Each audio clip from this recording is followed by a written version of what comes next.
Hey guys, I'm Ezzy and welcome to this quick-ish start guide for Mythic Dawn of the Infinite. This mega dungeon contains 8 bosses split into 2 wings that will likely be part of Dragonflight Season 3. We'll be going over all 8 bosses today. The second wing, called Murozond's Rise, will start at the 5th boss, and the timestamps are in the description. Last thing before we start, the tuning has greatly changed over the course of the PTR cycle, so be ready for things to hit much harder than in the recorded footage. In short, everything is going to hurt. Right, let's get into it. The first boss is Chronikar. When the circle of sand stomp is on everyone, move them to the edge. The sand puddles do not go away, so you want to put the puddles next to each other. Next is Aeon Shatter and has 3 different steps to it. Move out of the very big circles. The boss will jump to it, and when she lands, Aeon fragments will shoot out that you need to dodge. As soon as she lands, a second smaller soak circle will appear. Someone needs to soak this or you will wipe. And thirdly, if you have an arrow on your head, move so no one is standing in your big circle. Once the arrow over your head disappears, you can move out. This ability happens 3 times in a row.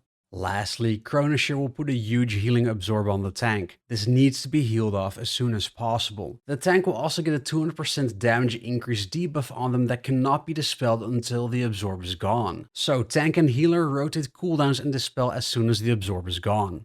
Up next is the manifested Timeways. The field is split into 4 quarters that rotate around the boss. The 2 dark brown sections will decay time, which means that things will slow down and you'll take 20% less damage. And the light brown sections will accelerate time, which means things will speed up and you get a 30% speed buff. In general, stay in the dark section and stay grouped up with your healer to help them with the large amounts of healing you're going to need. When fragments of time are cast, dodge the orbs that the boss will shoot out. Chrono-Faded will put an arrow with the debuff on 2 players. When it expires, a ring will shoot out from you. You need to stand in a light section when you have it so that the ring will only hit the group for 1 tick. Healers to stagger the damage dispel one of the 2 debuffs as soon as a player is in the light zone. Lastly, tanks, in addition to needing to stay in melee range, the boss will cast a cone called Unwind, twice in a row on you. If you stand in a dark section, the second hit is delayed and it will help you stagger the damage. The third encounter is the Blight of Galakrond and is a 3-phase encounter. The abilities in phase 1 will continue throughout the fight. To start with, dodge the swirls from Corrosive Infusion. It will also put a corrosion orb on 1 player. If the debuff expires, you'll be mind controlled. Move over another player to transfer it to them and the timer will restart. You should get rid of it by making sure the orb is on the tank when the boss reaches 0 energy. The boss will cast the Blight Reclamation Cone on the tank, dealing damage and removing the orb. Lastly, tanks, try and keep an eye on how much you move the boss. The boss spawns puddles under it with Blight Seep and they last a very long time. Phase 2 starts at 80% health, and the Blight will transfer to the dragon Anzon. While reanimating this corpse, the boss will gain 1 new ability. Necrotic Winds will deal damage, push you back, and shoot tornadoes. Dodge them. While casting this, the boss's energy bar does not deplete, so pay attention to passing along the orb.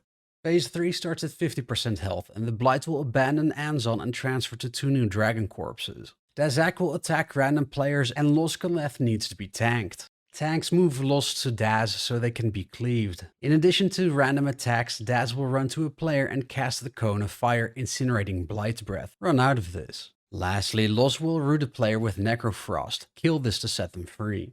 Next is Iridikron the Stonescaled. When you have the arrow above your head for Extinction Blast, run to Chromie so she can protect you. Everyone else should be out of this circle. Healers, be aware that the target will also get a nasty dot.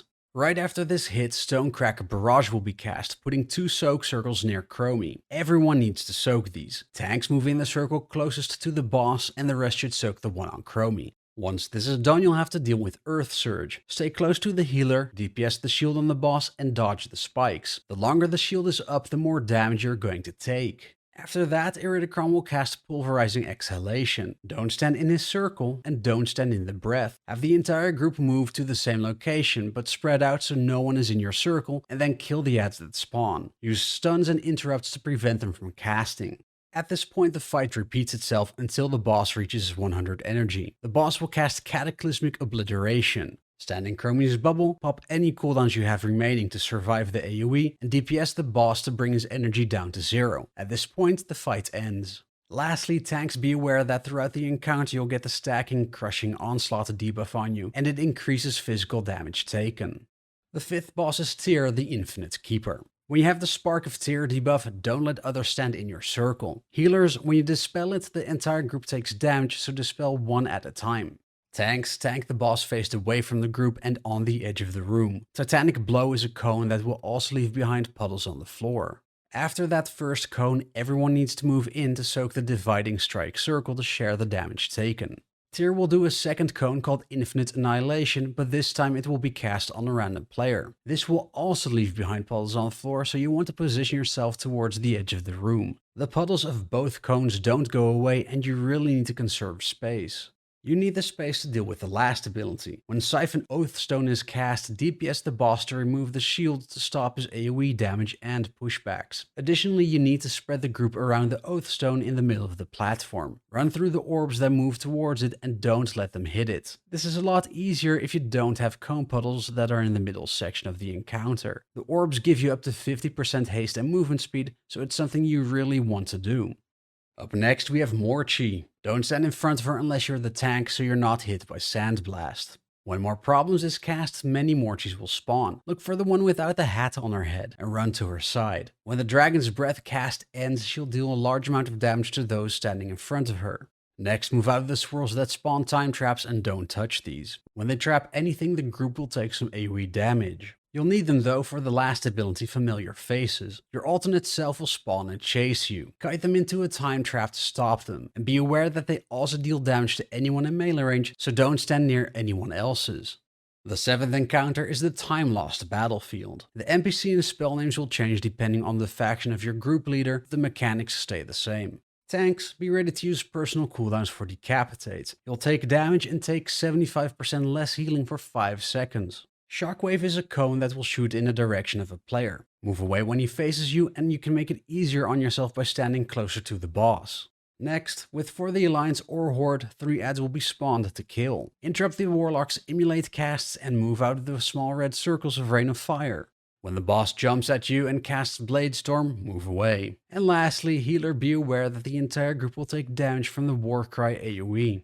Chrono-Lord Deios is back and again is the last boss of the instance. To start with, you'll be facing Infinite Keepers. Interrupt them and dispel the debuff they place on players. Each time you kill one, Deios loses 20% health. Next, Infinity Orbs will spawn. If you stand in the circle underneath them, they will slow down. When they land, you'll take AoE damage and a 4-second debuff, increasing your damage taken by the next orb by 300%. So let one land right away, stand in the other circle to slow it down, and once the debuff from the first one fades, move out to let the second one explode. Lastly, in phase 1, tanks face Deios away from the group so that Temporal Breath only hits you.